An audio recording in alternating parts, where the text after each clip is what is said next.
Cara, podcast, hein? Quem imaginava? Bom, hoje estamos inaugurando aqui uma nova fase. Podcast é uma coisa que está muito popular, né? E o mais importante é a gente trazer conteúdo aqui, bater um papo, conversar. E principalmente para aqueles que nos seguem aí, ter as informações sobre doenças e principalmente da área de dor.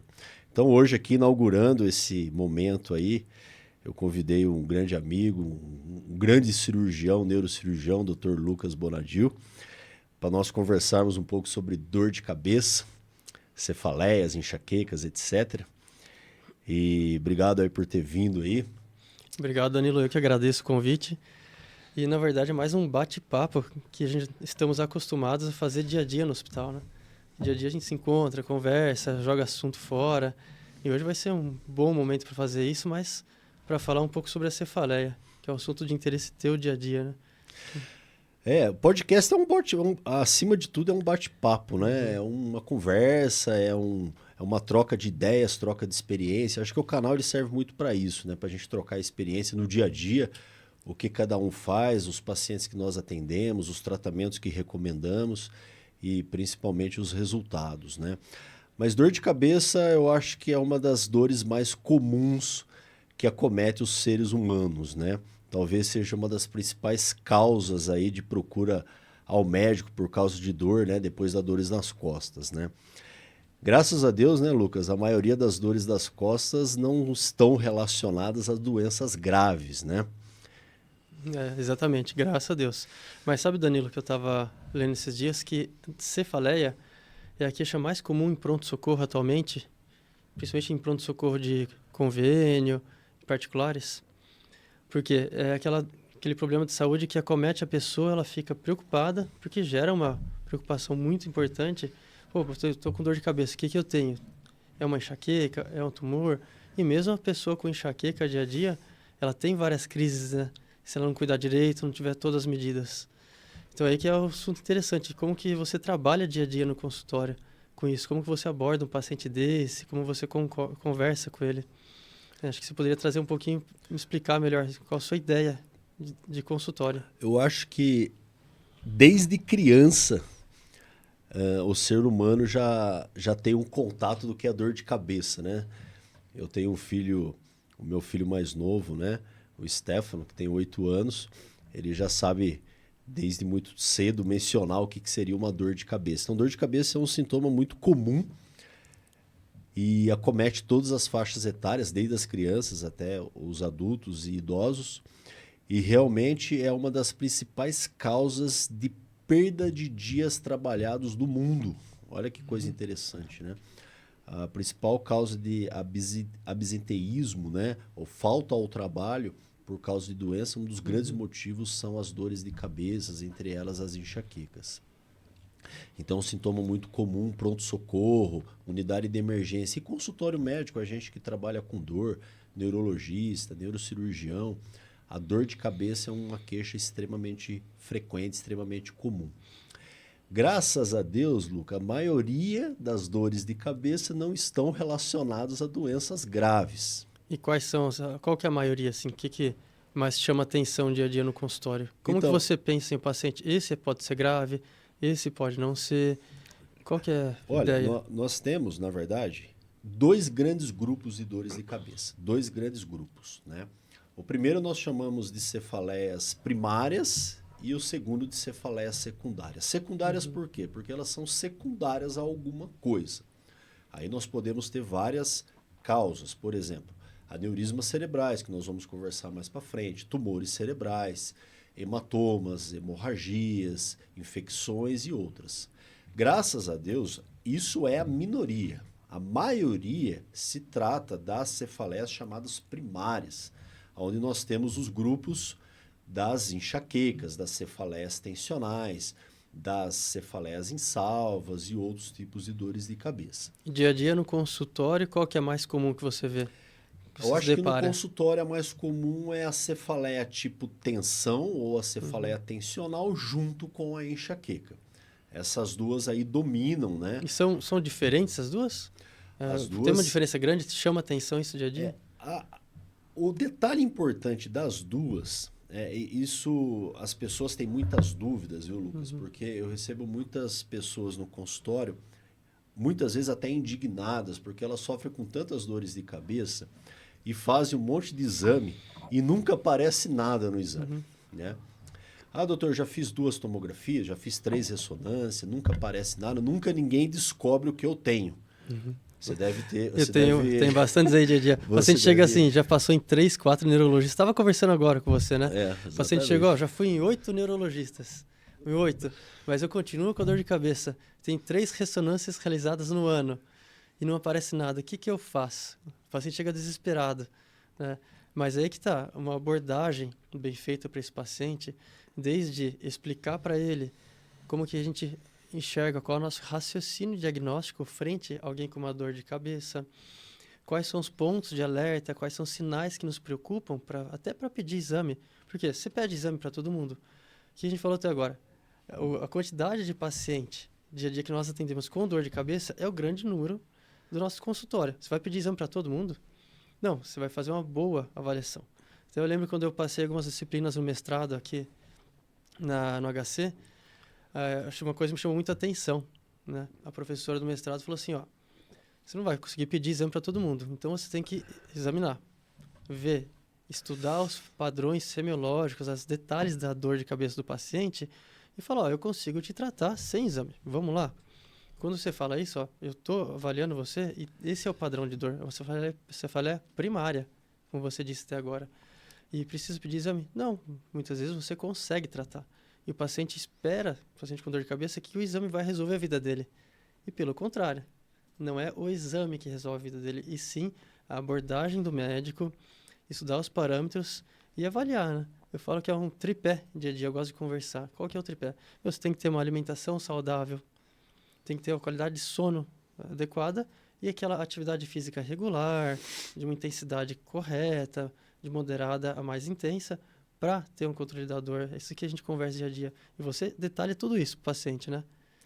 O Lucas, eu costumo dizer que assim, todo paciente que chega, né, até mim, por exemplo, até que se prove o contrário, a dor de cabeça dele pode indicar algo mais sério e algo mais grave. A gente tem que sempre se atentar a isso. Mesmo a maioria das dores de cabeça sendo doenças menos graves, né? As enxaquecas, as cefaleias tensionais, o médico tem que estar sempre atento para descartar alguma doença mais séria, tá? Eu vou te dar um exemplo aqui de uma paciente que eu atendi há um tempo atrás, um caso muito emblemático, né? É uma paciente, uma mulher de 37, 38 anos, que veio até mim e ela já tinha ido a outros 2 neurologistas devido a dores de cabeça e ela nunca tinha tido dor de cabeça na vida. Isso é um detalhe importante, né? Que a gente tem que se atentar. Alguém que nunca teve dor de cabeça e começa a ter dor de cabeça, existe uma luzinha amarela lá que acende, né? Ou seja, a gente tem que ficar atento. E ela foi nesses 2 neurologistas, os 2 fizeram uma análise clínica e optaram por iniciar um tratamento já baseado numa possível enxaqueca, etc. e tal. E ela não teve resposta com o primeiro médico, procurou o segundo, não teve resposta e ela me procurou, né? Visto a história dela clínica, ou seja, nunca tinha tido dor de cabeça. Uma dor de cabeça que iniciou já numa fase tardia da vida, né? Ela começou a ter dor fazia 2, 3 meses, ela já tinha 37 anos. Mãe de 2 filhos, inclusive. E, diante disso, é obrigatório a gente fazer uma investigação. E foi que a gente investigou e, infelizmente, acabamos diagnosticando lá um tumor cerebral. E, então, ela não tinha uma cefaleia primária, ela tinha uma cefaleia secundária, né? Então, essa cefaleia secundária, a linha de tratamento é outra. Porém, as pessoas ficam indignadas, principalmente quando tem enxaqueca, porque elas fazem exame e os exames vêm todos normais, tá? Deixar claro, a enxaqueca é uma doença funcional do cérebro, bioquímica, de origem genética, multifatorial. Nunca um exame vai diagnosticar uma enxaqueca. Nós usamos o exame para excluir a possibilidade de outras causas de doenças, principalmente um exemplo que eu acabei de dar, de um tumor cerebral. Agora, essas pessoas têm que entender que enxaqueca é uma doença crônica, assim como diabetes, hipertensão arterial. Aí que entra a pergunta que eu te faço. Enxaqueca tem cura? Enxaqueca é uma doença crônica. Por exemplo, você não vai no cardiologista e chega para ele e fala assim: eu queria me curar da minha hipertensão arterial, eu queria ficar curado do meu diabetes. Possivelmente isso não vai acontecer porque são doenças crônicas e a enxaqueca é uma doença crônica. Ela não tem cura. Ela tem um controle, assim como quem tem pressão alta, que tem que fazer uso de medicamento diário, controlar a pressão, se alimentar melhor, praticar exercício físico. Então, enxaqueca, gente, não tem cura. Ela tem um controle, que nós vamos conversar um pouco aqui, e as pessoas precisam ser orientadas nisso. Porque quem tem dor, Lucas, a pessoa fica ansiosa o seguinte: eu vou nesse médico, se ele achar a causa da minha enxaqueca, ele tira a causa da enxaqueca e eu fico curado da dor. Exatamente. O paciente chega, eu fui no médico, fiz um tratamento, tem várias, isso é muito comum dia a dia de consultório. Há uns anos atrás eu tinha enxaqueca. Fui no médico, tomei remédio e curei, e agora voltou. Ou o remédio parou de funcionar. O remédio perde efeito, né, do tratamento dia a dia? Não perde efeito. Você fala, o problema e a sua vida, como que tá? Doutor, nossa, estou reformando minha casa, comecei a construir, estou estressado, estou sem dormir, tenho que levar filho na escola, não consigo me alimentar direito. Como que é a sua alimentação? Não, como todo dia à noite é um lanche, é uma pizza. E aí, você vai falar, mas é o remédio ou é a tua vida que está bagunçada? Não, porque outro dia eu fazia academia, ia com personal, alimentava certinho, agora minha vida está de ponta cabeça. É muito comum a pessoa chegar estressada com a vida, você vai perguntar, a vida dela está diferente, mudou. Aí a dor fez o quê? Voltou. Eu gosto de falar, os pacientes que eu atendo com dor de cabeça, e principalmente a enxaqueca, quando a gente vai falar da enxaqueca, eu falo assim para eles, a enxaqueca é uma doença reativa. Reativa a quê? Reativa a tua vida. Tudo que acontece na tua vida, dia a dia, de errado, ela vai ativar, ela vai vir. Ela vai surgir. Por quê? É como se tivesse um vulcão. Tá quietinha hoje ali, tá tudo bem, tô sem dor, minha vida tá ótima, tô feliz, minha família tá ótima.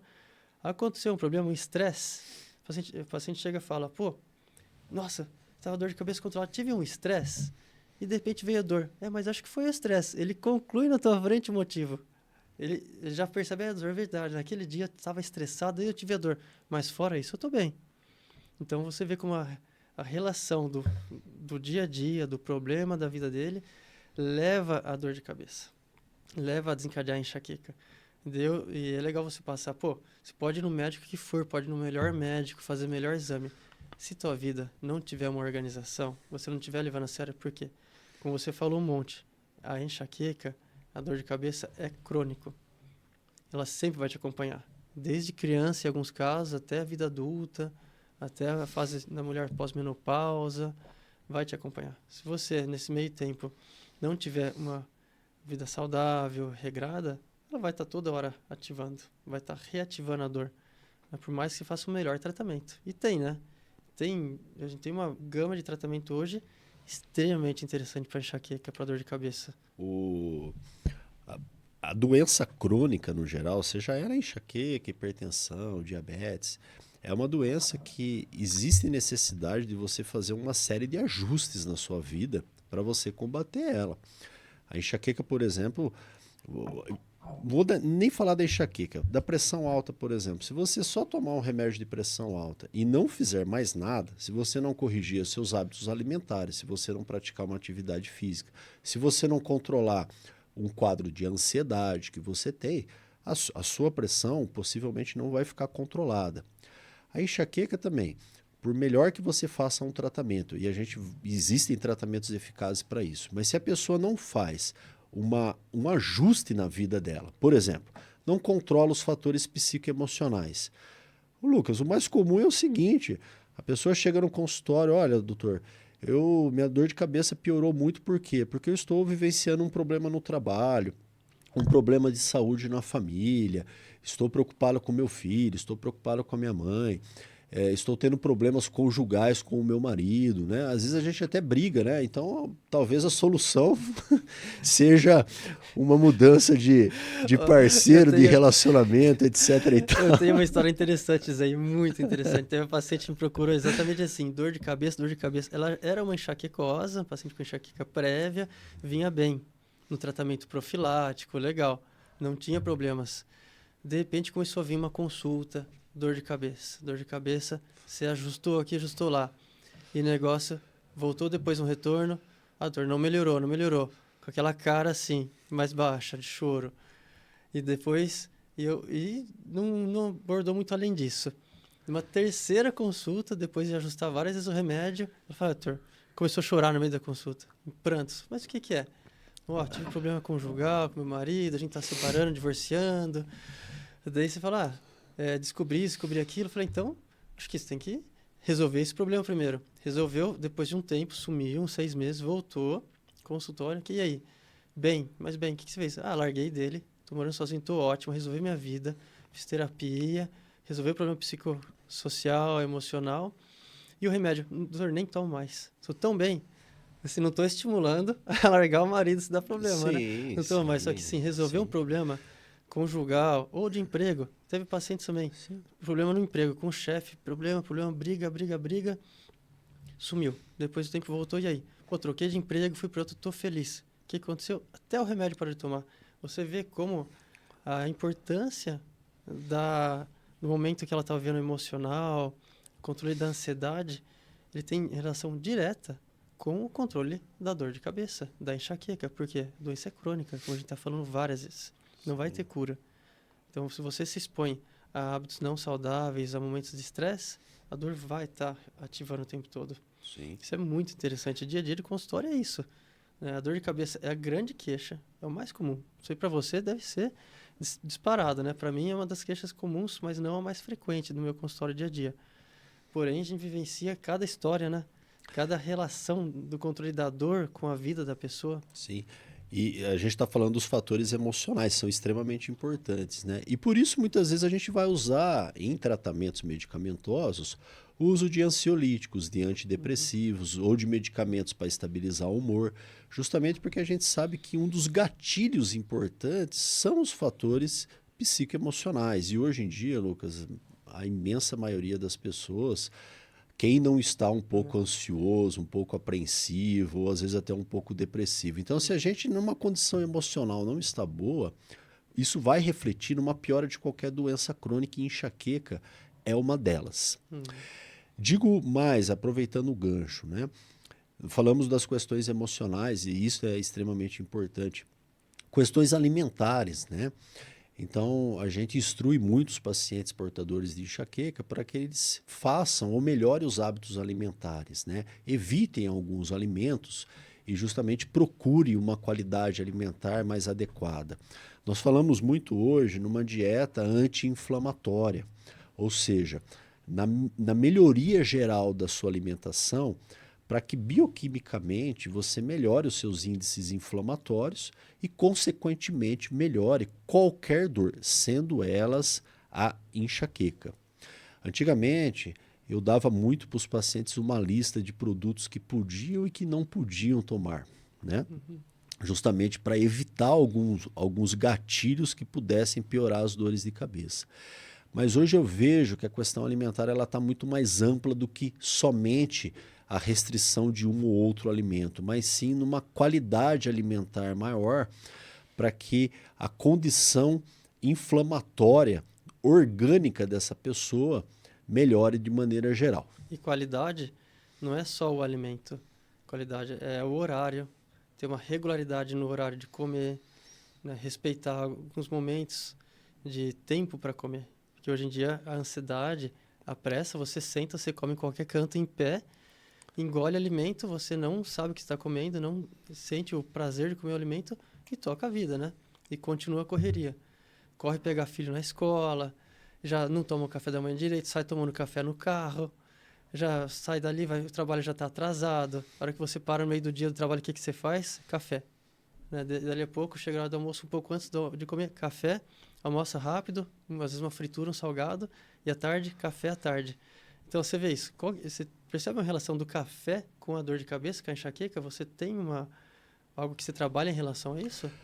Inclusive tem vários estudos, né, trabalhos mostrando isso, né? O café é uma paixão nacional, quase uma paixão mundial, né? É uma delícia, né? Não tem o que Ótimo, falar. excelente, né? Tem estudos mostrando que até 3 xícaras pequenininhas de café, essa aqui que ofereceram pra gente aqui, 3 dessa por dia, não piora nenhum tipo de enxaqueca e pode até melhorar, né, algumas condições relacionadas à enxaqueca. A dieta hoje também, Lucas, Brasil, né, especial, a gente está com uma população muito com sobrepeso e obesa. Né? Se eu não me engano, isso beira aos 70% da população. O que acontece com a obesidade? Né? Obesidade e dor crônica, eu vou falar da enxaqueca. O tecido gorduroso, o tecido subcutâneo gorduroso, ele é um produtor de substâncias inflamatórias. Tá? Então, eu não vou nem entrar no mérito aqui se obesidade é uma doença ou se existe obeso que não está doente. Eu não vou entrar nesse mérito aqui, é uma discussão que a gente pode levar para outros níveis. Mas em termos de dor, quando nós estamos acima do peso, o nosso tecido gorduroso produz substâncias que pioram a condição inflamatória orgânica. É uma inflamação chamada de subclínica, que nós não conseguimos mensurar isso com exames, mas nós sabemos que bioquimicamente o nosso corpo está inflamado. Então, a partir do momento que nós começamos a nos alimentar melhor, começamos a reduzir a sobrecarga de peso, depois começamos a praticar exercício, o simples fato disso já está mais do que provado que melhora a enxaqueca. Uhum.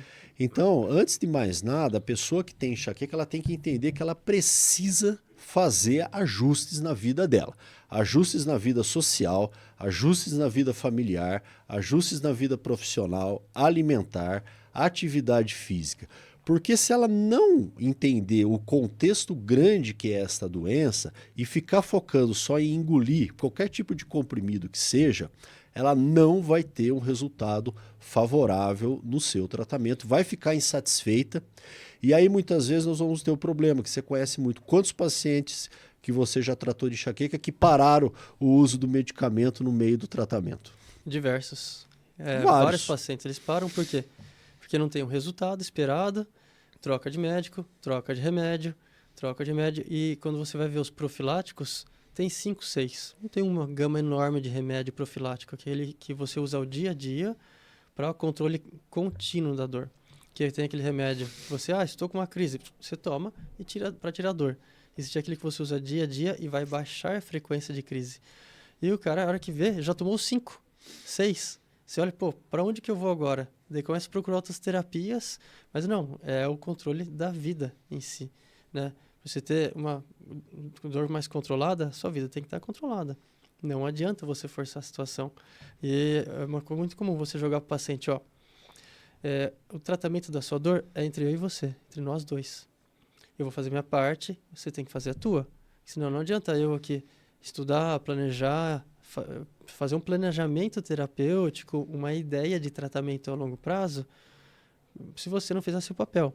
Então eu coloco, você vai para o paciente, vamos começar a tratar a sua dor de cabeça que é crônica, mas eu preciso de 6 meses a 1 ano. Doutor, mas eu vim aqui para resolver. Mas se você tem essa dor há quanto tempo? Doutor, já tenho há 10 anos. Você quer que eu resolva a sua dor em uma consulta? Não te conheço, primeira vez, né? E seu papel? Você vai estar fazendo?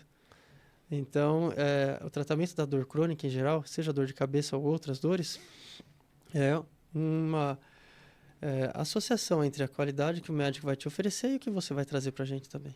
Depende, é um trabalho mútuo, tratamento da dor crônica. Sim, o paciente que chega com dor, enxaqueca ou qualquer tipo de dor crônica, a primeira coisa que ele fala para a gente é que ele não aguenta mais tomar remédio. Na verdade, ele não gosta de tomar remédio. Também não conheço nenhum paciente que gosta de tomar remédio, né? Então, enxaqueca também é muito isso, né, doutor? Eu vim aqui porque eu não estou aguentando mais tomar remédio. Eu compro cartelas, caixas de remédio toda semana, não vence. E pior, agora o remédio que eu tomo já não está mais funcionando, né? Eu tenho que tomar 2, 3 outros ou remédios mais fortes. Então, uma questão muito importante é essa. Muitos pacientes vêm porque eles já estão multimedicados, polimedicados, fazendo uso de muita medicação e mesmo assim não tendo controle das suas dores de E cabeça. tem, né, uma dor de cabeça relacionada a isso, não tem? Exatamente. Aquela cefaleia por abuso de analgésico. Exatamente. Você não enfrenta isso dia a dia, não é mais difícil? Exatamente. Esse paciente é mais difícil abordar ele, tratar ele, do que aquele cara que só tem uma enxaqueca e usa pouco remédio. Exatamente. Se a pessoa sofre com enxaqueca e ela está fazendo uso de muito medicamento analgésico, detalhe, analgésico, tá? Vou falar aqui de dipirona, Tilenol, qualquer tipo de anti-inflamatório, ou mesmo os remédios mais potentes, né? Que são os triptanos, sumatriptano, naratriptano, risatriptano. Se ela está fazendo uso de muito medicamento, ela está desenvolvendo, além da sua enxaqueca, uma chamada cefaleia medicamentosa. Olha que loucura, Lucas. O próprio remédio para combater a dor está criando uma outra condição dolorosa nela que vai agravar as dores de cabeça. E é uma condição dolorosa mais difícil de tratar. É diferente um paciente desse daquele paciente com enxaqueca. Isso, você tem essa dificuldade dia a dia, é um paciente muito mais complicado de você resolver a dor dele a longo prazo. Sim, porque a gente vai ter que, obrigatoriamente, para melhorar essa dor de cabeça medicamentosa, começar a retirar remédio, não colocar remédio. E, consequentemente, isso tem uma dificuldade, porque a pessoa tem que entender que isso é importante no tratamento, mas ela vai acabar tendo uma fase de sentindo dor. É aquele momento para tudo, stop, né? Vamos recomeçar do zero, e esse recomeçar do zero é trabalhoso, né? E assim, as pessoas melhoram com enxaqueca. Você começa a tratar as pessoas, elas entendem o que precisa ser feito, começa a fazer um ajuste, elas melhoram. O grande problema, gente, é que a enxaqueca é uma doença crônica. E nós temos aqui um índice de interrupção de tratamento muito grande. Então é comum, o paciente vem, doutor, eu estava tratando, estava bem, mas daí eu cansei, parei de tomar o remédio, né? Isso eu acho que é um problema de saúde pública, né? Porque quantas pessoas sofrem um infarto, sofrem um AVC, e a hora que você vai entrevistar, doutor, eu parei um pouco de tomar um remédio de pressão, eu parei de tomar um remédio do diabetes, eu parei de tomar esse remédio porque realmente cansa a pessoa ficar toda hora uso constante de medicamento, principalmente para controle de doenças. Mas tem um momento que dá para parar, né? Para Sim, enxaqueca. Não quer dizer que você vai sim, usar o remédio o resto da vida. sim, O paciente vai, doutor, mas vou usar até quando? Fala, sim. até a gente tem um controle adequado da dor por um período longo, aí a gente começa a fazer uma retirada. Né? Você não para o remédio da enxaqueca, da dor de cabeça. O remédio que você usa para doença crônica, você não para subitamente de um dia para o outro. Você faz uma retirada gradual. Sim. E essa retirada gradual, você acompanha o paciente para ver como ele vai responder. Às vezes você prolonga um pouco mais a retirada, trabalha com outros remédios mais fracos para fazer essa retirada, lembrando sempre que, ao mesmo tempo, o paciente tem que estar com a vida controlada. Antes de você parar o remédio, ele trocar de emprego e aumentar o estresse de novo. Eu recentemente li um artigo científico extremamente interessante mostrando que pessoas com enxaquecas e sedentárias que iniciam a prática de atividade física, quase 60% delas podem ter controle da sua enxaqueca somente pelo fato de praticar atividade física. Porque a atividade física tem um papel predominante na liberação de endorfina, de neurotransmissores que são psicoestimulantes, que melhoram, que trazem a felicidade, trazem o prazer para a vida. E, consequentemente, a dor passa a ser controlada. Exatamente. Eu acho que o papel da atividade física ele acaba sendo multifatorial. Por quê? A pessoa que pratica atividade física, ela dorme melhor, ela fica, de certo modo, menos ansiosa, ela melhora as suas condições emocionais, ela tem uma parte química, produção de neurotransmissores, serotonina, noradrenalina, dopamina, um equilíbrio melhor dessas substâncias no cérebro. E tudo isso vai contribuir para que qualquer condição crônica, e entre elas a enxaqueca, vá melhorar. Existem trabalhos também mostrando que quase 70% de pessoas que sofrem com enxaqueca têm algum grau de ansiedade. Sim, é bem Então, comum isso. praticamente a gente tem uma ligação muito íntima entre ansiedade e enxaqueca. A partir do momento que a pessoa pratica uma atividade física, se reestrutura, melhora a gestão da sua vida, do seu dia a dia, da sua rotina, e isso, a atividade física é ponto importante, eu coloco isso para o paciente como se fosse um remédio para ele. Eu falo, olha, além do seu comprimido, você tem que entender que você tem que ter uma rotina de prática de exercício físico. E rotina a gente coloca como horário por dia Horário. cumprir, horário, um tempo certo, trabalhar uma frequência cardíaca adequada. E não adianta ir para academia e não suar nem um pouquinho. Se você não suar a camisa, não vai ter melhora. Lucas, uma pessoa que está com enxaqueca, e se ela não pretende mudar os hábitos alimentares, se ela não pretende, ela entra no trabalho às 7 da manhã, das 8 da manhã, sai 6 da tarde, sai correndo de lá, vai fazer uma faculdade, ou vai estudar, ou vai não sei o quê, e se ela não pensa em fazer uma gestão desse tempo, não colocar isso no equilíbrio, ela não vai ter uma melhora significativa, independente do tipo de tratamento que você vai fazer para ela. Lógico que eu entendo, gente, que toda pessoa tem a sua rotina, a vida está corrida, os problemas estão aí, a gente tem que enfrentar, mas a gestão disso contribui muito para qualquer tipo de melhora na saúde. Exatamente. E daí a pessoa faz o quê? Começa a procurar outras terapias. Ah, mas fui no médico, ele me passou esse remédio, não deu, trocou de remédio. E aí começa a buscar coisas que achando vai melhorar. Por exemplo, o que você tem para me falar do Botox, canabidiol? São coisas que estão entrando no mercado como tratamento também de profilaxia, de tratamento e controle de dor. Eles são muito melhores do que os outros remédios ou não?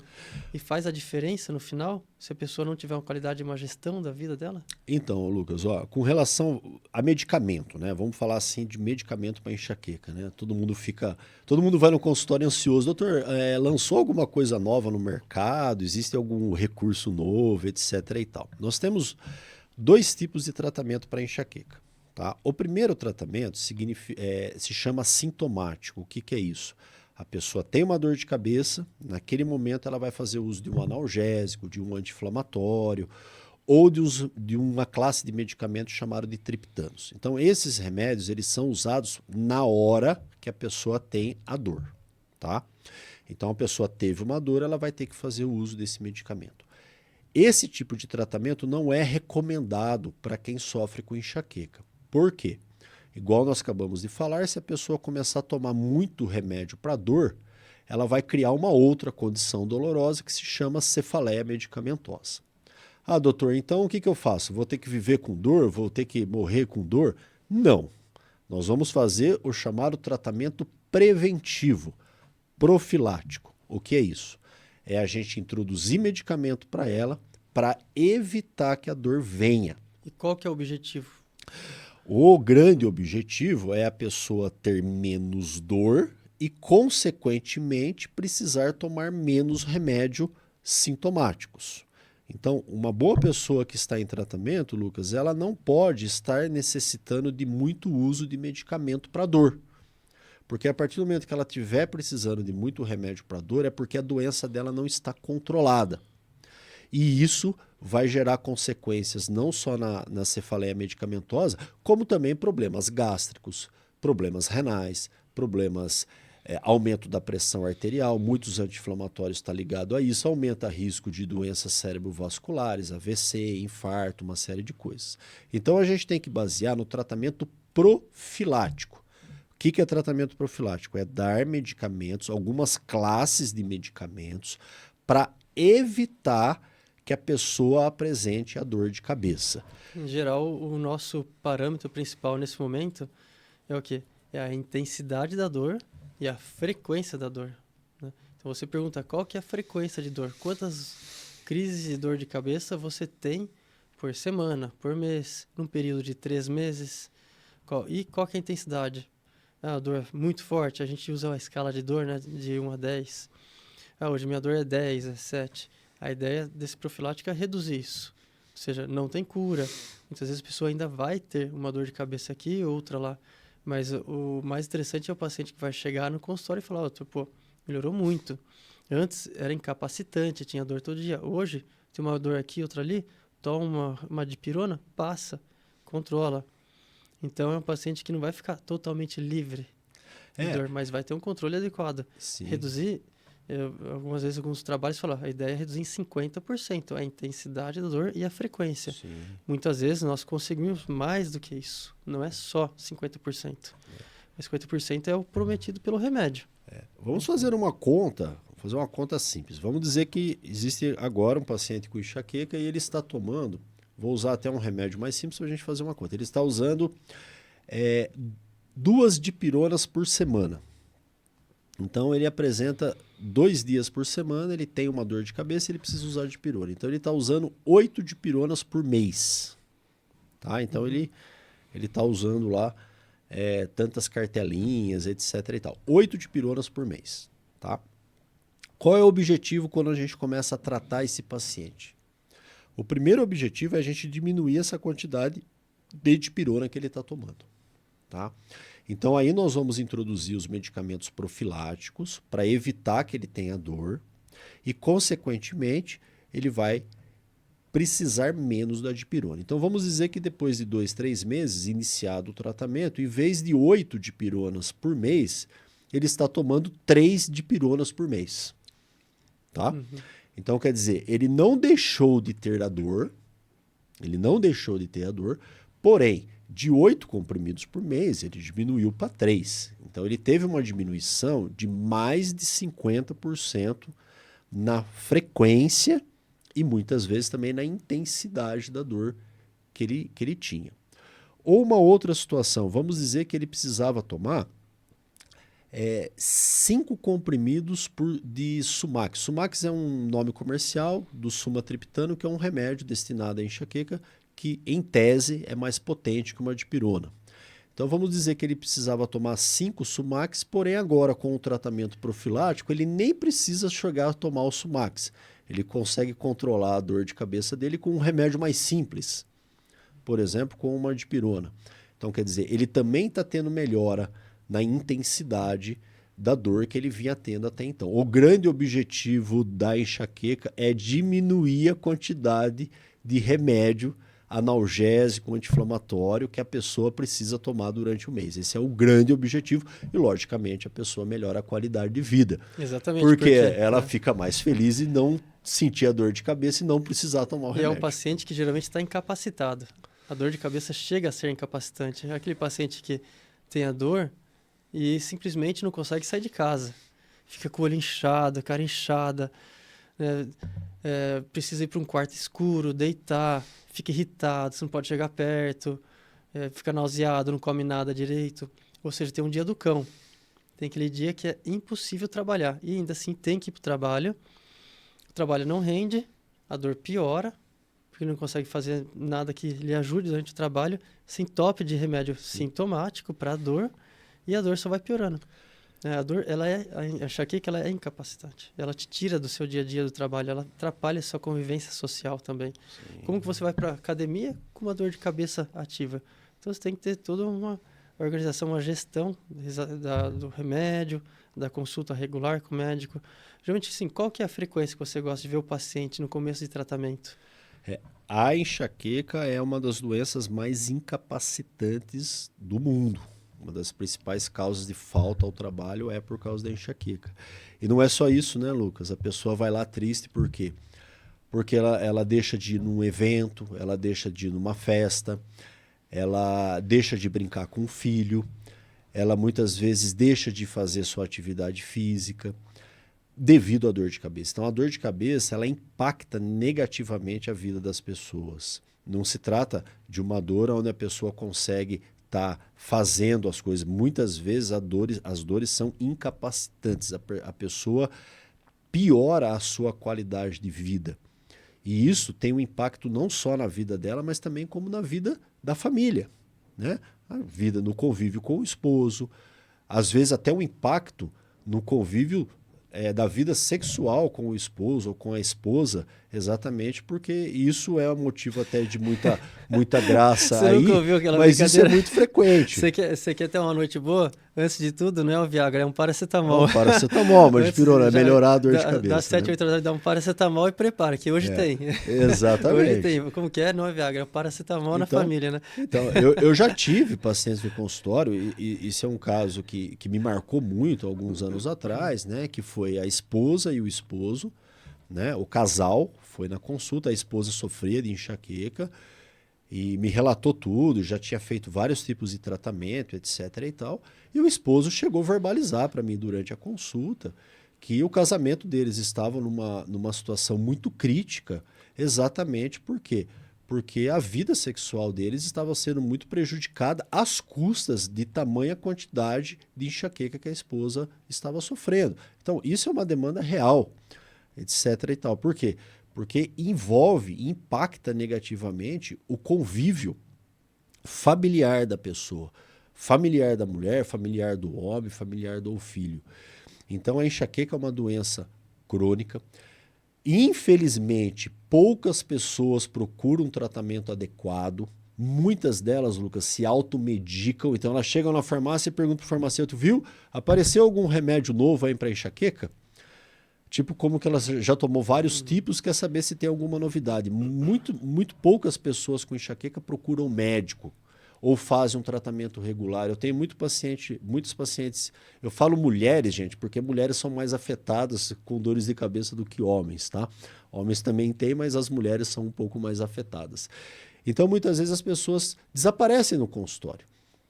Então, eu oriento elas, olha, vamos nos ver, está controlado a cada 4 meses, a cada 3 meses, a cada 6 meses, depende muito de como está o controle. Quando a gente vê que a pessoa está muito feliz, nossa, doutor, eu estou ótimo, minha dor de cabeça controlou muito, eu praticamente não estou tendo, eu vou espaçando esse controle no consultório.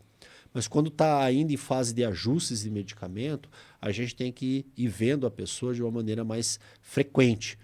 Porém, as pessoas se cansam disso e muitas vezes deixam o acompanhamento. Bom, as pessoas deixam de acompanhar até pressão alta, né? Às vezes você pega um paciente que tem pressão alta, que fazem 2 anos que não vão no cardiologista ver como que está a situação. Então, doença crônica demanda uma atenção, uma regularidade, um acompanhamento, uma gestão, para que a pessoa, em última instância, fique com uma qualidade de vida melhor. Tenha mais prazer na vida, consiga exercer melhor a sua atividade profissional, sua atividade social e se sinta melhor, independente aí da quantidade de vezes que ela vai ao médico ou dos medicamentos, ou do tratamento que ela esteja fazendo, né? Exatamente, isso é importantíssimo, colocar para o paciente esse detalhe. Porque começar o tratamento e sumir, o que eu tive que começar no consultório recentemente? Tinha pacientes que já estavam há 2 anos sem aparecer, simplesmente pedindo receita. Eu comecei a monitorar junto com a secretária, que tem paciente que não pisava há 2 anos no consultório. E daí começamos a convocar esses pacientes. Ligar, falar. O que é interessante é, a grande maioria desses pacientes que não estavam indo no consultório, mas aqueles que mantiveram o tratamento nesse período todo, o uso do remédio profilático, preventivo regularmente, estavam com a dor controlada, contando que eles estavam bem também. São pacientes que chegavam assim, ontem, atendi no consultório, eu olhei, nossa, você não vem desde 2021, tem 2 anos. Não, doutor, estou ótima. Você está bem? Não, estou bem, minha vida está tudo em ordem, estou usando remedinho já faz 2 anos, mantendo. E a dor? Não tive mais dor. Raramente, em algum momento muito específico. Por isso que eu não vim. Então, a pessoa manteve uma regularidade da vida, o uso do remédio regular, e daí você coloca, e aí? Você quer continuar? Quer parar? Doutor, estou tão bem que não tem por que parar. E o remédio te atrapalha? Não. Eu estou adaptado ao remédio, não tenho efeitos colaterais, estou com a minha vida boa. Então, eu não quero mais sentir aquela dor que eu tinha antes. Eu estou fora dessa dor. Isso me assustava muito. Então, às vezes, você vê aquele paciente que tem às vezes não vai ter uma regularidade porque ele já ajustou o remédio. Que o remédio não é só o remédio, é o remédio e ajuste de dose, associação de algum outro remédio junto para prevenção a longo prazo. Muitas vezes você trabalha, na hora que você chega na dose correta dos remédios, a pessoa fica bem.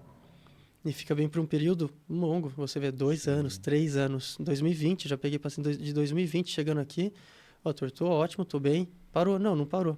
Então tem gente que realmente leva a risca, toma o remédio corretamente, faz uma gestão de saúde, de atividade física correta. Então esse paciente acaba não vindo. Lógico que você tem que convocar para bater um papo, né? Que ele chega sentando, doutor, só vim aqui falar que tá tudo bem, eu quero uma receita e tô indo embora. Ele não quer nem ficar muito tempo no médico, porque ele não quer ir em médico. Às vezes assusta, o paciente não quer ficar pisando. Diferente daquele paciente que ou nunca vai, quando vai, a vida tá uma bagunça, e você fica brigando com ele, tentando remédio. Ó, toma esse, toma aquele. E o paciente volta mensalmente, difícil ajustar.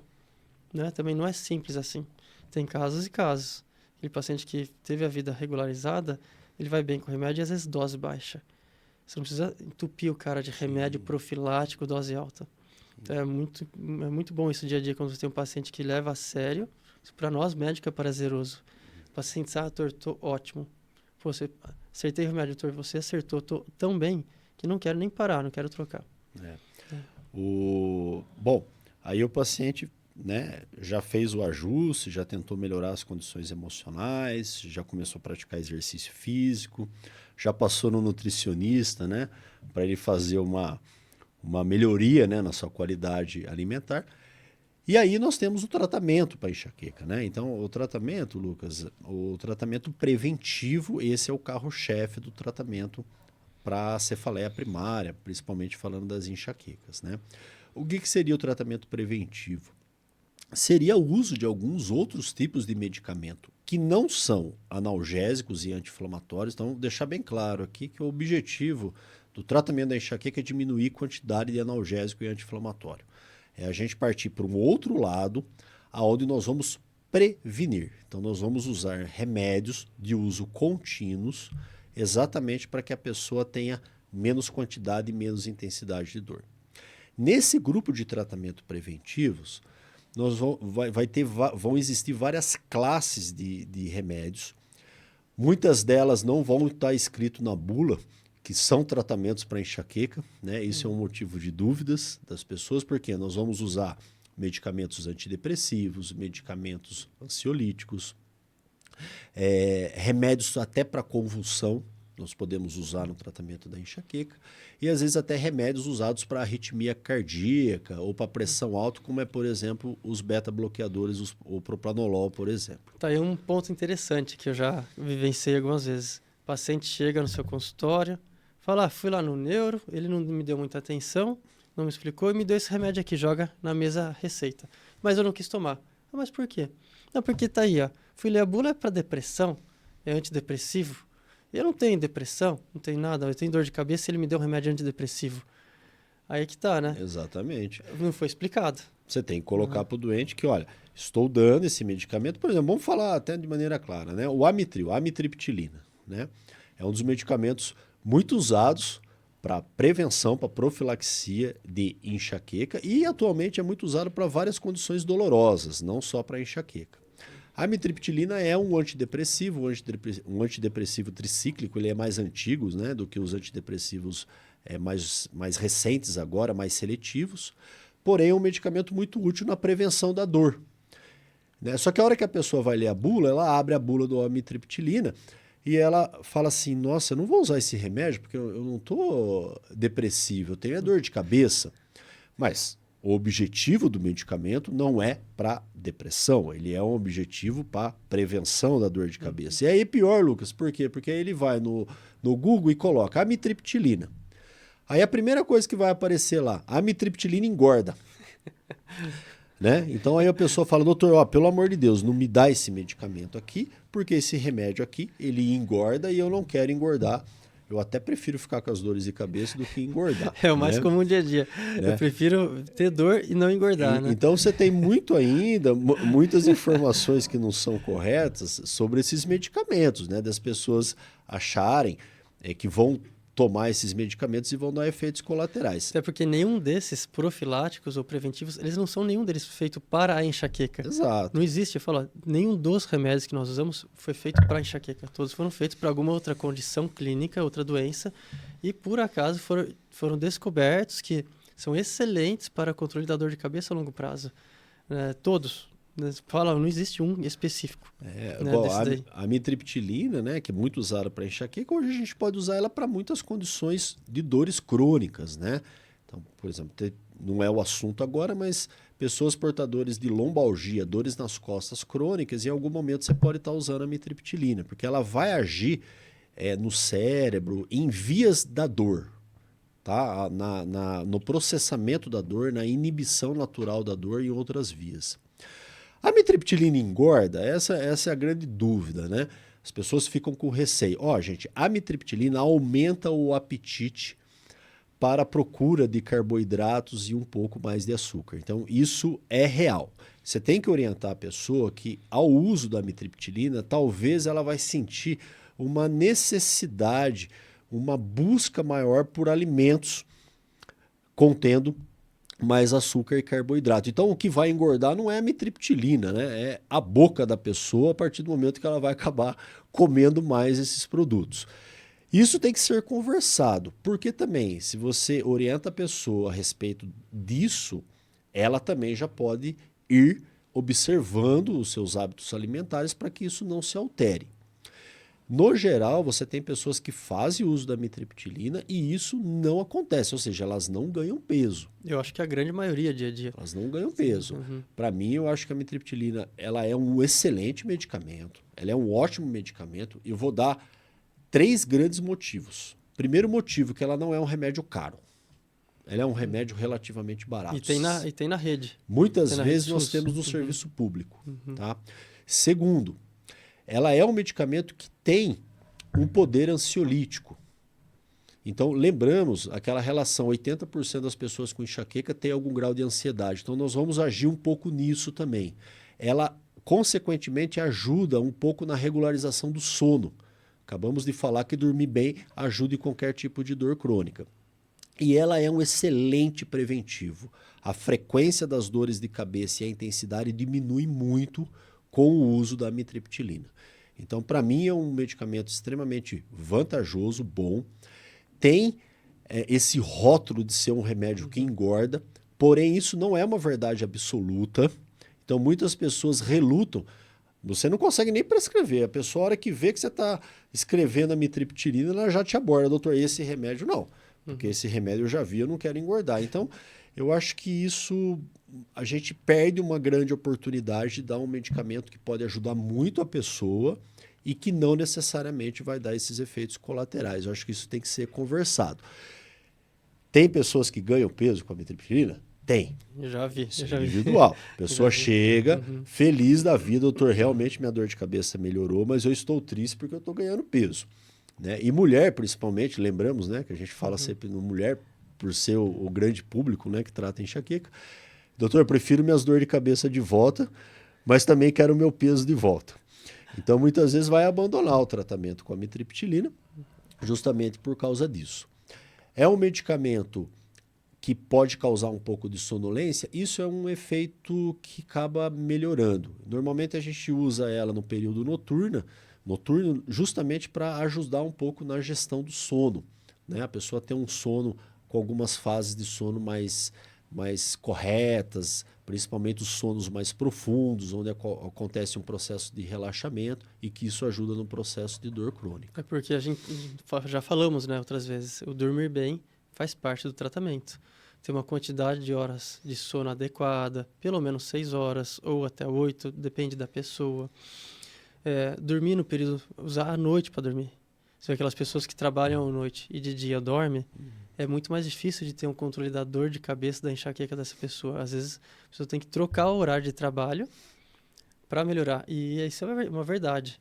Diversas vezes, o paciente que trabalha à noite, você não consegue controlar a dor dele com o remédio, é que ele troca o turno, passa a dormir à noite corretamente, usar o período noturno e trabalhar de dia, né, como é o normal, ele passa a ter o controle da dor com uma facilidade enorme. E também aquele problema da apneia do sono. Quantas vezes você enfrenta aí já acaba recaindo mais no homem, né? É muito comum ter apneia do sono. Aquele cara que ronca, não deixa ninguém dormir, a mulher vive reclamando, dando soco nele, chute, né? E o cara roncando, ela fala, doutor, tem hora que parece que ele para de respirar, ele vai morrer, eu tenho que cutucar ele para respirar. E quando você vê, esse cara tem um índice de apneia do sono altíssimo, não dorme nada bem, acorda cansado, com olheira, parece que não dormiu, aquela sensação, passei a noite inteira, dormi a noite inteira, mas eu acordo cansado. E qualquer queixa dele do consultório é uma dor de cabeça. A hora que você investiga a dor de cabeça, conversa, procura saber o que ele tem, uma apneia do sono. A regularização da apneia do sono atrasa o controle da dor. Né? Mais um ponto aí importante. E esse remédio que nós estamos falando, que é a amitriptilina, ela ajuda nesse auxílio. Lógico, não adianta você pôr o cara para dormir mais, ele vai roncar mais. Então você tem que regularizar a apneia do sono, fazer o diagnóstico dela e, consequentemente, melhorar o tempo de sono, prolongar o tempo de sono desse paciente. Quem nunca, né, mesmo quem não sofre com enxaqueca, quem nunca teve uma noite de sono mal dormida e no outro dia teve o sintoma de dor de cabeça e precisou tomar algum remédio para dor. Então, há uma relação nítida entre dormir mal e ter um agravamento da cefaleia primária, entre elas a enxaqueca. Um outro detalhe, Lucas, porque hoje nós vivemos num país que consome muito medicamento para dormir, né? Principalmente nessa pandemia, nesse pós-pandemia, muita gente começou a necessidade de uso de medicamentos para indução do sono. Seja eles os benzodiazepínicos, né? O clonazepam, Rivotril ou Prazolam, ou mesmo o Zolpidem, né? Que é um medicamento que vem cada vez mais sendo mais utilizados para a pessoa conseguir, em tese, dormir melhor. Deixar claro que esses medicamentos, no geral, eles não promovem um sono de qualidade, justamente porque ele altera algumas fases desse sono e a pessoa acaba até dormindo com uma duração maior, mas não dormindo com uma duração adequada. Então, muitas vezes, para a gente fazer uma melhora da enxaqueca, a gente vai ter que, talvez, tentar uma substituição desses medicamentos. E aí é onde que entra, de repente, um amitril, uma amitriptilina, fazendo papel na prevenção, ajudando a pessoa a ter fases do sono melhor e, consequentemente, melhorando a quantidade de dores que ela sente. São pilares da dor crônica, que eu sempre coloco, Lucas. Gestão do sono, prática regular de atividade física e regularização alimentar. Qualquer pessoa que sofre com qualquer doença que cause dor crônica, e a enxaqueca é uma delas, se ela não dormir bem, se ela não praticar exercício e se ela não melhorar o que come, alimentar, ela pode fazer uso de qualquer tipo de alternativa medicamentosa, ela não vai ter o sucesso adequado no controle da sua doença. E daí passa toda essa história, a pessoa não faz uma gestão correta da vida, vem reclamando que a dor não melhora, começa o tratamento profilático, vai no neuro, toma um remédio aqui, outro ali, e traz aquela história. Doutor, e o CBD? E o canabidiol? Que tá numa moda aí, você percebeu? O consultório é só assim, o dia inteiro. E o CBD? E o canabidiol? Primeiro, que a hora que a pessoa vai comprar na farmácia, ela assusta, né? Sim. Já cai de costa. Pá, tudo isso... E você tem tido isso no consultório dia a dia? Essa procura enorme, pensando que vai curar minha vida agora, vou usar o CBD, o canabidiol. E aí? Então, Lucas, até um pouquinho antes disso, né? Aí você tem a história do amitriptilina que engorda, né? E aí o pessoal descobriu que o topiramato emagrece. Emagrece. Já vem assim, doutor, eu peguei da minha vizinha, tomei o topiramato, achei ótimo. Você pode prescrever para mim? Exato, né? Por favor. Então tem uma história, né? Tem uma versão, né? Então assim, o topiramato, gente, ele é um medicamento. Na verdade, quem lê a bula do topiramato vai descobrir que ele é um medicamento anticonvulsivante. Tá? Então, ele foi descoberto, foi desenvolvido para tratar crises convulsivas, mas com o tempo de uso, se observou que ele pode ser útil no tratamento de algumas dores, entre elas a enxaqueca, tá? Principalmente, então, né, a enxaqueca. E aquela enxaqueca com enxaqueca. Aura, alteração visual, ele é excelente. Principalmente. E você vê que melhora bastante. Muito. E assim, ele é um medicamento, então, novamente, né? Se você prescrever o remédio para ela e não orientar ela, e ela chegar na casa dela, abrir a caixa do remédio, olhar a bula, ela fala, nossa, esse médico é louco, né? Porque eu fui lá por causa de dor de cabeça e ele me deu um remédio para convulsão. Então, novamente, deixar claro que nós utilizamos remédios para prevenção que não necessariamente estão escritos em bulas que são destinados a isso. O topiramato, ele ganhou uma fama também, diferente do amitril, da amitriptilina, que ele emagrece. Então, aí virou praticamente sendo um grande xodó, né? Principalmente do público feminino, né? Porque agora nós temos um remédio que controla a dor de cabeça e ao mesmo tempo não engorda igual a amitriptilina. Você deve ter muito isso no Tem de consultório, né? monte. O paciente já chega... Mulher, né? Como a gente fala, a enxaqueca é uma doença muito predominante no sexo feminino. Então, na hora que ela chega, a paciente chega, doutor, topiramato. Minha vizinha tomou, até emagreceu. Controlou a dor, emagreceu. É ótimo. Já vem com um estigma desse remédio dentro do consultório. Mas, na verdade, é a análise do paciente. Não quer dizer que para ela é o topiramato e para você é a amitriptilina ou um outro remédio. Você tem que ver os outros fatores associados, como nós falamos, o sono, a ansiedade. Não adianta a pessoa ser ansiosa, estressada, dormir mal e você dá topiramato. Porque o problema está do outro lado. Está na qualidade de sono, na ansiedade. Você dá um remédio que o topiramato realmente não serve em nada para ansiedade, né? Você não vai ter um controle da ansiedade do paciente com ele. Não vai te ajudar, ele só vai ajudar na dor de cabeça e emagrecer. Mas o que adianta você querer trabalhar essa parte se o resto está bagunçado? Então depende da associação de fatores. O topiramato hoje também ele é muito usado para algumas condições de ordem psiquiátricas, né? Então ele é, de certo modo, um pouco regularizador do humor. Então, no geral, ele é um estabilizador de placa, ele estabiliza um pouco, evita grandes flutuações emocionais, psicoemocionais na pessoa durante o dia. E, consequentemente, isso também leva a uma, muitas vezes, redução do que a pessoa come realmente durante o dia, não tem aquelas flutuações muito grandes e isso, no geral, pode contribuir para uma redução do peso. Gente, não existe uma regra que a amitriptilina engorda e topiramato emagrece. Não existe essa regra, tá? Mas, no geral, o topiramato ele tem uma tendência maior à estabilização do peso do que a amitriptilina. Lembramos que a amitriptilina aumenta um pouco a vontade da pessoa em consumir açúcar e carboidrato. Porém, Lucas, olha que interessante. Um estudo mostrou que em um ano, metade das mulheres que tratam com topiramato abandonam o tratamento. Por quê? Exatamente porque o topiramato ele pode dar um efeito colateral, que é o efeito cognitivo. O que é isso?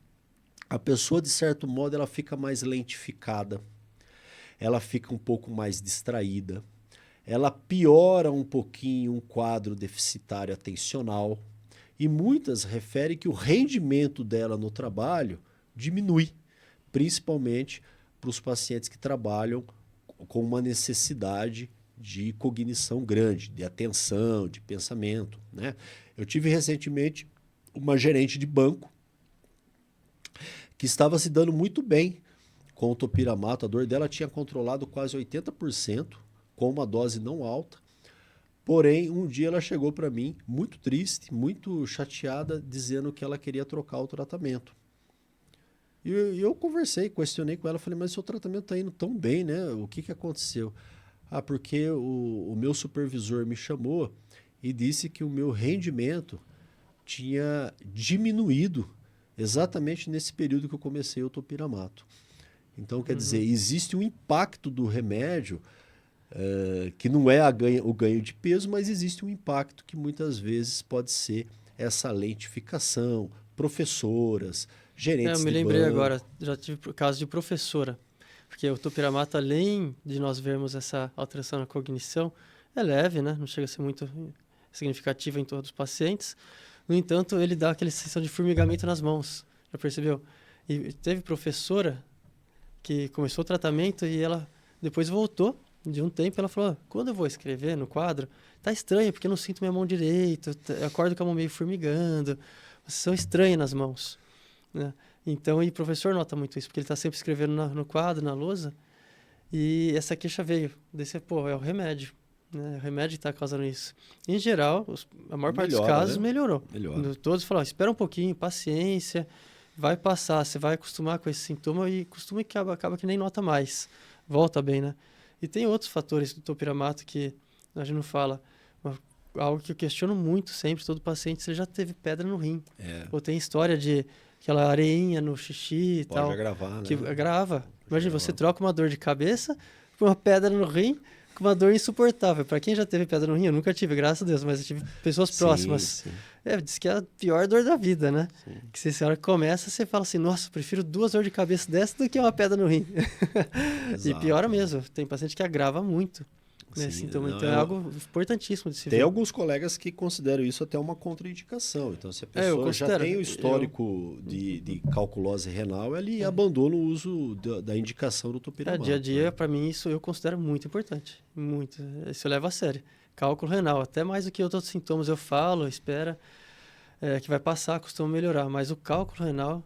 Cara, para quem teve... É que quando a gente fala, né, Lucas, dos efeitos colaterais, né? Porque isso é o nosso dia a dia, né? Toda vez que a gente está dando um remédio, qualquer um que seja, ele vai ter um lado bom dele, vai ter um lado ruim, né? Os efeitos colaterais. E como é um tratamento crônico, a gente tem que estar sempre atento aos efeitos colaterais, né? Então, a pessoa está ganhando peso, a pessoa está ficando muito sonolenta, a pessoa está conseguindo também ter uma vida dentro do normal com o remédio, né? E aí, a gente tem paciente que... Doutor, não quero nem saber da amitriptilina, já ganhei peso com ele, não quero tomar. O topiramato me deixa muito voada, eu fico muito disperso. Outros remédios nem pensar, né, que são menos comuns o uso. E agora, o que nós vamos ter de opção para essa paciente, considerando que ela está precisando tomar muitos analgésicos por semana, apresentando muita dor, faltando ao trabalho, tendo todo aquele desastre na vida dela por causa da enxaqueca. E daí vem as novas opções. Gente, novas opções não quer dizer que o que nós falamos até agora, o amitriptilina, o topiramato, deixou de ter importância. Mas nós temos novas opções hoje de medicamentos, de tratamentos diferentes desses que nós estamos falando, né? Eu vou citar aqui 3 e nós vamos bater um papo sobre ele. Primeiro é a toxina botulínica, o Botox. O segundo é a vacina para enxaqueca. Eu falo vacina aqui entre aspas, porque esse termo está errado, tá? E vou citar aqui por último, que é um motivo de maior discussão, o canabidiol, né? O princípio ativo, né? Extraído do cannabis, que é a planta. E essas 3 opções hoje podem ser usadas dentro do arsenal dos pacientes com enxaqueca. Você tem uma preferência? Tem algum desses que você gosta mais, assim, dia a dia? Porque eu já não chego a entrar nesse mérito no dia a dia de consultório. Eu paro no remédio, né? Eu já tenho outro foco ali no dia a dia. Então eu encaminho, gente, para você, para outro colega que trate dor mais especificamente. Dia a dia qual que você tem mais experiência, o que você gosta mais, e até assim... pode ficar só com esse remédio ou tem que estar associado àqueles que nós falamos até agora e mais isso? Vamos começar pelo Botox, né? Botox, acho que é muito popular, né? A palavra Botox. Na verdade, Botox é o nome comercial da toxina botulínica, que é muito utilizado no mundo da estética, né? Principalmente aí na estética facial. Então ele é muito popularizado devido a isso. E como que se descobriu que o Botox tinha um efeito na enxaqueca? Exatamente porque as mulheres, repito, mulheres, né, novamente porque são mais frequentes, elas iam lá fazer estética, aplicavam Botox e além de ter o efeito estético do procedimento, relatavam que as suas enxaquecas estavam melhoradas, né? Tinham melhorado, até minha dor de cabeça melhorou. E aí os estudos progrediram e se mostrou que a toxina botulínica ela tem um efeito no tratamento da enxaqueca, não só um efeito do relaxamento muscular, mas um efeito mesmo dentro do sistema nervoso, um pouco mais complexo, não vem ao caso nós conversarmos aqui. Então, a toxina botulínica ela pode ser usada para enxaqueca crônica. Então, existem critérios para isso. Ela não deve ser usada para qualquer tipo de dor de cabeça. Existem critérios rígidos para a utilização dela. Como que é feito isso? São feitas aplicações na região craniana, tá? Normalmente são 31 pontos, que envolve desde a região frontal, da frente, as laterais, temporal, occipital e região cervical. Nós aplicamos pequenas quantidades de toxinas botulínicas em pontos já pré-definidos e, consequentemente, esse botox aplicado vai ter um efeito na prevenção da dor. Muitas vezes a mulher ou o paciente não vai necessitar de nenhum outro medicamento. Então, em vez dela usar lá o topiramato, o amitril diariamente, ela vai fazer essa aplicação de toxina botulínica, porém lembrando que essa toxina botulínica ela vai ter um efeito entre 3 a 4 meses. Então, a cada trimestre ou quadrimestre, ela vai ter que refazer as aplicações. Tá? Então, isso seria um modo para aquele que é resistente a tomar remédio, não gosta muito de tomar remédio, já apresentou efeitos colaterais com vários remédios, é uma excelente alternativa, evidentemente lembrando que aí o custo do tratamento também começa a aumentar. O custo e a regularidade tem que continuar sendo mais ainda, porque cada 3, 4 meses tem que revisar, reaplicar, refazer todo o procedimento e sempre mantendo a vida, né? Exato. Então, não basta só ela, não é porque está aplicando, gastando ali um dinheiro mais alto, aplicando uma toxina que vai resolver também, não é milagroso. É aquilo lá. Aplicou toxina botulínica, às vezes ela vai ter que fazer uma gestão do sono, ela vai ter que continuar fazendo todo aquele beabá, né, que nós falamos lá, aquela cartilha lá do tratamento da dor crônica, né, melhorando a alimentação, praticando exercício físico regular e muitas vezes até necessitando de algum outro medicamento quando ela tiver algum tipo de dor. Então, a toxina botulínica não é um tratamento curativo novamente, a enxaqueca não tem cura, tá? Ela é uma opção de tratamento preventivo. Lembramos que a aplicação tem que ser repetida a cada 3 ou 4 meses. Então não é também ir no médico aplicar a toxina botulínica, tchau, obrigado, acabou o problema. Não é isso. Ela vai ter que continuar fazendo isso periodicamente. Interessante, né? E aí cai de novo aquele assunto. Não basta você ir no médico uma vez no ano, tratar uma dor crônica e voltar daqui 2, 3 anos sem estar fazendo um tratamento regular. De modo então algum. Você acaba até vindo mais vezes no ano, né? Você acaba 4 consultas no ano para aplicar a toxina, fora a revisão, né? De outros hábitos que você vai fazer com o seu médico. Exato. A questão da vacina para enxaqueca, esse termo é errado, Lucas, né? Não existe uma vacina para enxaqueca. Popularizaram um tipo de medicamento com esse nome vacina, mas isso não é o correto, né? Trata-se de uma classe de medicamentos, né, chamado anticorpos monoclonais. É um tipo bem específico de medicamentos. Esses medicamentos, inclusive, podem ser usados para outros tipos de doenças, doenças autoimunes, doenças relacionadas a reumatismos e outras condições. E se descobriu que algumas classes desses medicamentos podem ser usados para tratar a enxaqueca. É uma injeção, né? É uma injeção. No Dercy tem uma regularidade também. É uma injeção. Não é simplesmente aplicar e estar curado o resto da vida. É um medicamento injetável. No geral, a periodicidade do uso desse medicamento é mensal. Então, a pessoa, em vez de fazer o uso diário de medicamento preventivo, ela vai tomar um medicamento injetável uma vez por mês. Tá? E o objetivo também é fazer a prevenção, é diminuir a quantidade, a frequência e a duração da crise. Você também tem critérios para indicar esse tipo de tratamento, não é para qualquer tipo de enxaqueca, assim como o Botox. Existem contraindicações para isso e lembramos também que o custo também é muito mais elevado quando comparado aos tratamentos convencionais. E é mensal, né? Mensal. Mensal, todo mês. E às vezes você pode passar de R$ 1.500 mensais com o uso desse medicamento injetável. E lembremos que não necessariamente ele é superior a, voltando aqui, um remédio que eu gosto muito, da amitriptilina, que é um remédio extremamente barato. Teve uma colega minha, até próxima, parente assim, na verdade, né? Que passou por uma situação exatamente assim. Ela vinha com enxaqueca crônica, já tratamento parcialmente irregular, não comparecia às consultas corretamente. E o trabalho dela consumia, assim, muito. Ela vivia cansada, reclamando do trabalho, um padrão de trabalho fora do que ela poderia estar acostumada. E eu, vamos lá, topiramato, porque não engorda, topiramato daqui, topiramato de lá, e a dor persistente. Um dia ela viajando, passando por uma cidade vizinha, ficou sabendo que tinha um neuro que aplicava vacina para enxaqueca. Foi lá, parou, entrou na consulta, o cara, R$ 1.500, pum, aplicou e foi embora. E como é próximo, né, parente, continuou ali, com a dor de cabeça, deu uma melhoradinha, e eu falei, mantém o topiramato, não para, segue a vida.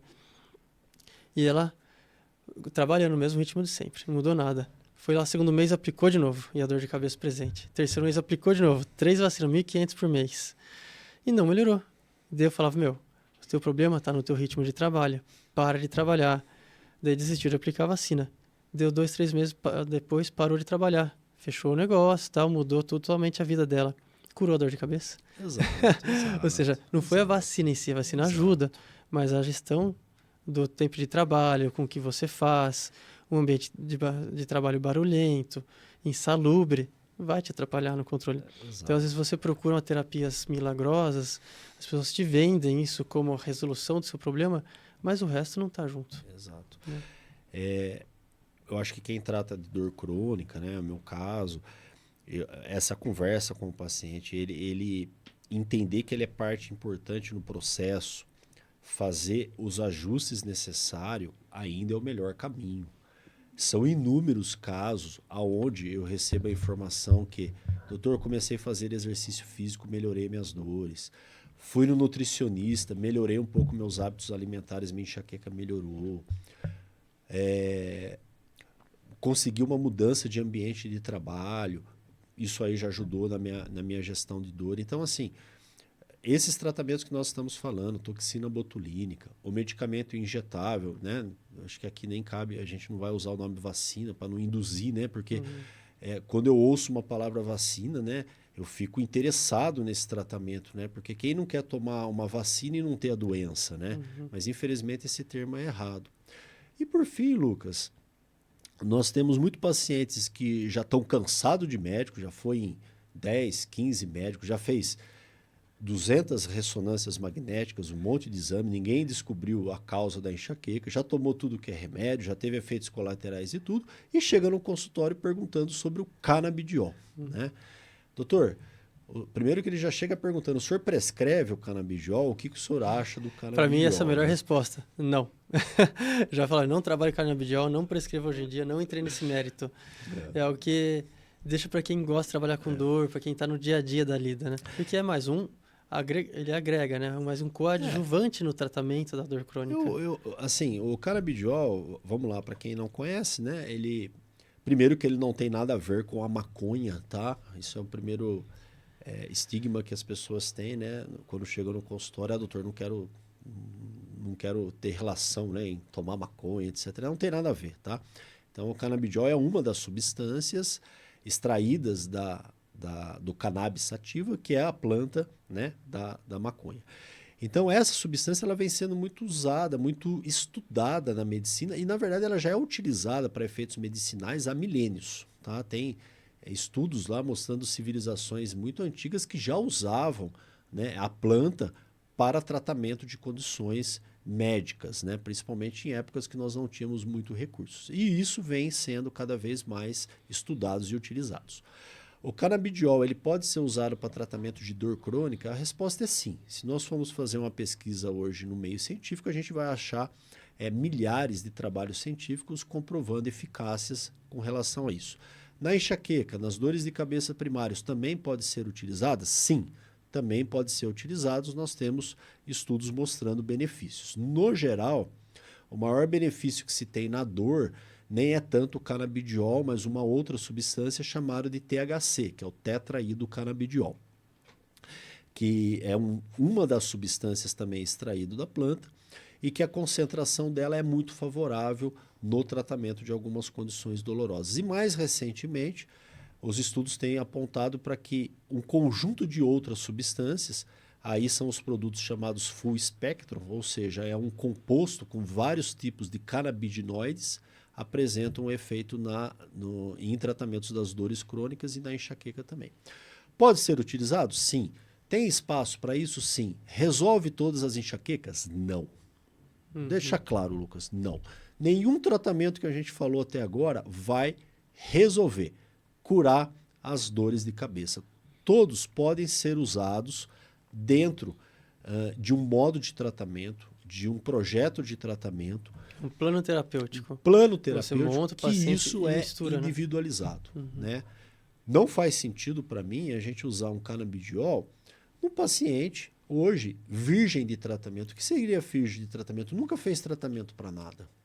Não faz sentido. Os protocolos não colocam essa pessoa em critérios para ser feito isso.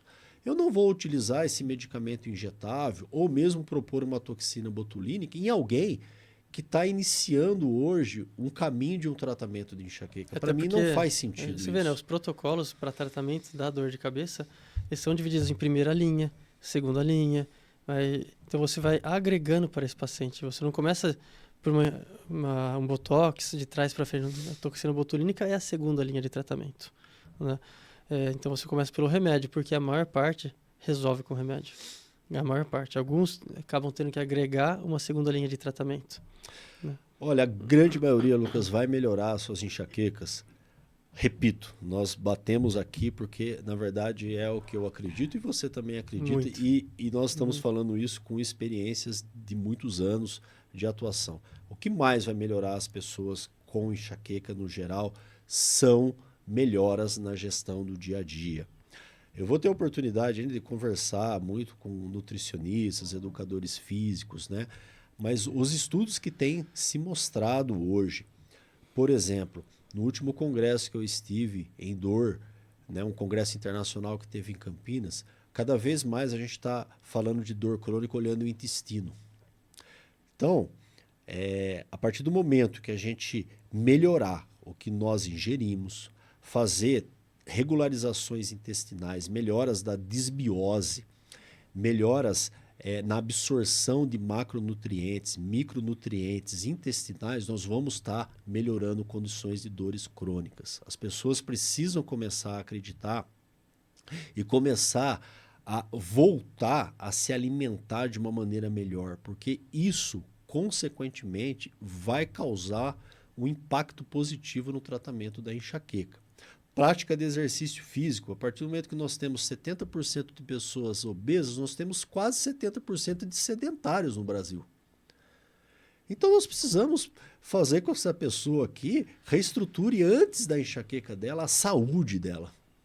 Antes de a gente pensar em um tratamento muito sofisticado, nós precisamos trazer ela para uma realidade que muitas vezes é barata, Lucas. Ela começar a se alimentar melhor, corre o risco dela gastar menos dinheiro e estar se alimentando melhor.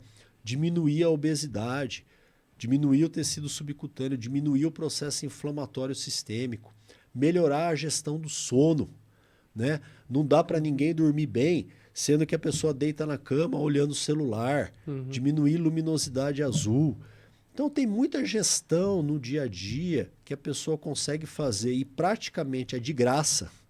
O melhor de tudo na medicina é quando a gente consegue ajudar alguém com o menor custo possível.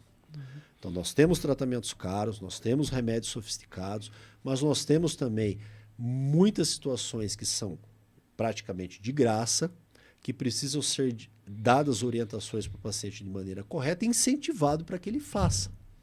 Nem sempre a pessoa precisa tomar um Zolpidem para dormir bem. Ela pode fazer uma higiene do sono.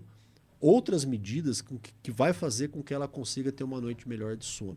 E, consequentemente, das suas enxaquecas. Então, prescrevemos bastante, indicamos tratamentos sofisticados, sim.